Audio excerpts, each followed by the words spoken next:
Nós vivemos numa sociedade do consumo e para entendê-la, ninguém melhor do que Zygmunt Bauman. Curso do Colunas Tortas, a Sociedade do Consumo para Zygmunt Bauman, curso ministrado por mim, oferecido pelo Colunas Tortas, link na descrição e no comentário fixado. Minha gente, hoje eu gostaria de fazer um vídeo diferente, aqui um falando livre diferente, porque eu gostaria de abordar aquela situação dos rapazes que foram agredidos em Porto de Galinhas, porque não quiseram pagar a mais da comanda que eles tinham pedido, né, que na hora foi cobrado a mais, e eu gostaria de trazer um ponto que eu achei muito legal, achei muito bom e muito responsável do Sor Josu, e é um papo muito legal que ele vai trazer a partir de uma visão que não é nada condescendente e que eu acho que pode agregar muito para os papos que a gente tem aqui no Colunas Tortas, tá bom? Oi, tudo bem? Eu sou Vinícius Siqueira do Colunas Tortas, sou mestre e doutorando em Educação e Saúde pelo Unifesp, e aqui eu falo de análise do discurso e teoria social. Esse caso da agressão em Porto de Galinhas não é só uma briga por causa de um preço. Queira você ou não, mas essa situação nos ajuda a entender como funciona historicamente as relações sociais no Brasil. Especialmente em períodos de festas, como esse no final do ano, um turismo intenso e um trabalho extremamente precarizado. O que aconteceu foi que um preço combinado no início mudou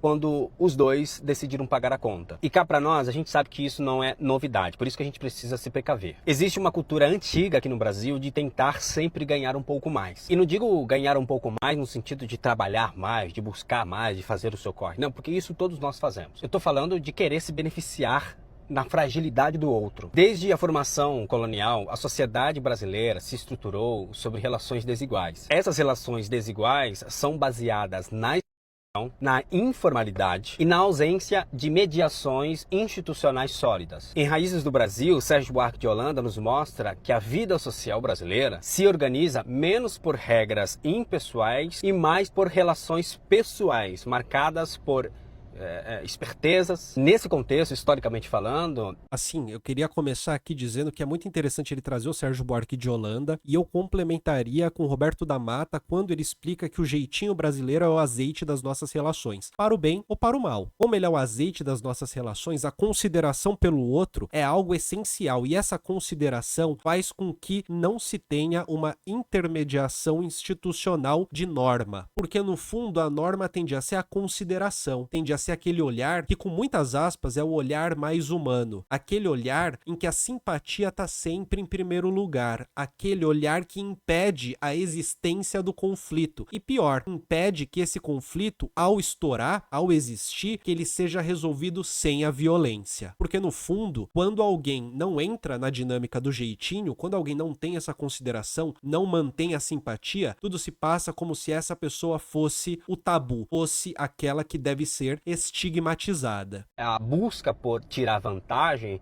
não é visto como algo imoral, é visto como habilidade social. E o problema emerge quando essa vantagem é questionada. A contestação do valor rompe a expectativa de submissão do outro. O Roberto da Mata vai falar sobre o malandro e o velhaco, que são, assim, são duas palavras para falar sobre um tipo de situação, um tipo de dinâmica muito específica, né? Onde o malandro é aquele que consegue lidar com o jeitinho, consegue lidar com diversas interações não intermediadas pela norma, e por sua vez o velhaco é aquele que precisa trazer a norma a todo instante. O velhaco seria aquele que diz: você sabe com quem tá falando? Ou seja, ele não consegue, a partir do jogo de cintura, mostrar a sua suposta autoridade. Ele precisa trazer a norma já de cara. Mas a gente poderia entender que o velhaco também, nessas microsituações, são aquelas pessoas que, em vez de lidar com jeitinho, em vez de chorar ali para que a conta não seja mais alta, em vez de tentar chavecar quem tá cobrando ali mais, simplesmente diz: eu não comprei isso, não vou pagar mais, ponto. E está trazendo, portanto, a norma para a realidade. E isso é um problema, e a gente vai entender agora o porquê ele vai falar. E é nesse momento que o chamado homem cordial, ele reage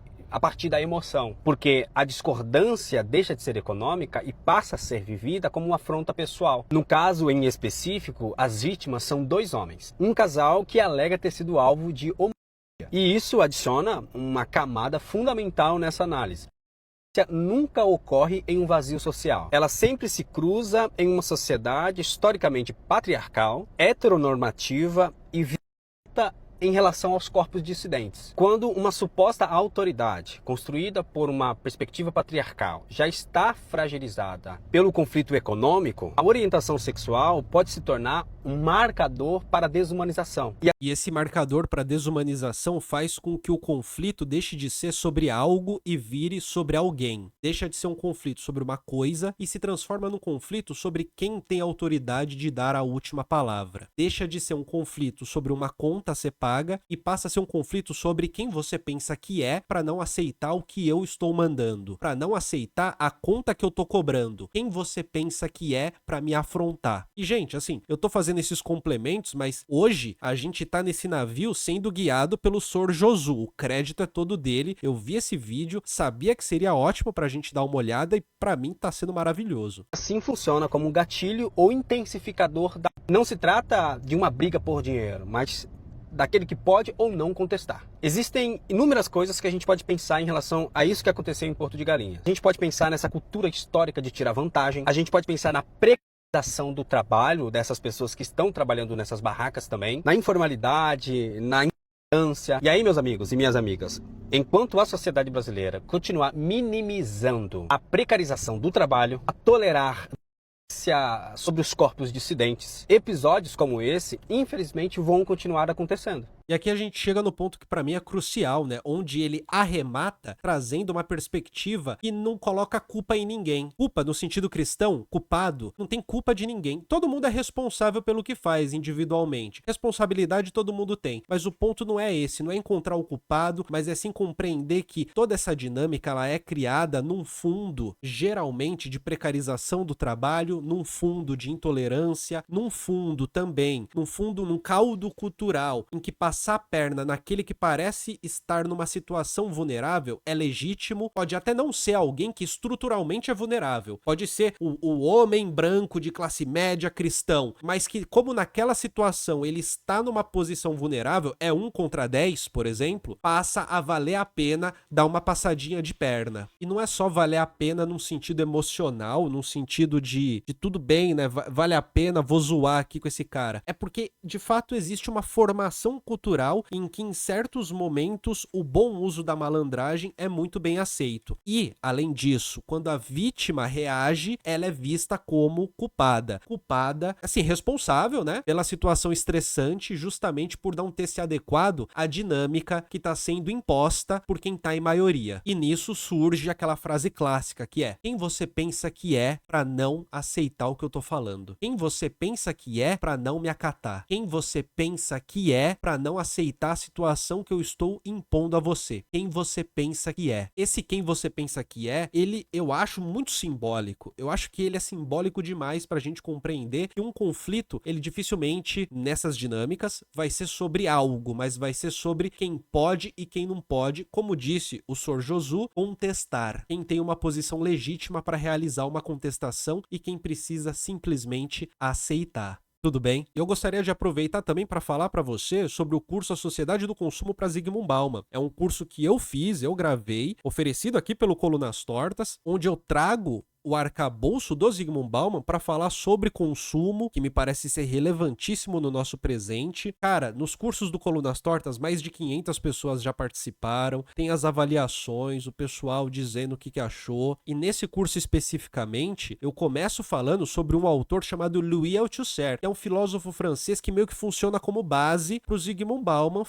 fazer as análises dele, né? Então eu explico as coisas principais do Louis Althusser, passo em seguida para o Zygmunt Bauman e falo sobre a sociedade do consumo, sobre cultura do consumo, sobre o tempo social, falo sobre a felicidade consumidora. E este curso, eu vou deixar o link na descrição e no comentário fixado, tem emissão de certificado caso você precise, você vai ter acesso vitalício e evidentemente você vai poder falar comigo, matar dúvidas se for o caso, sem precisar ter nenhum receio, tá? O meu maior prazer é poder dialogar com vocês. Tudo bem, minha gente? Deixa o like no vídeo, se inscreve no canal se você não for inscrita ou inscrito, compartilha também para quem você acha que vai se interessar e um beijo no coração aí de todas e todos.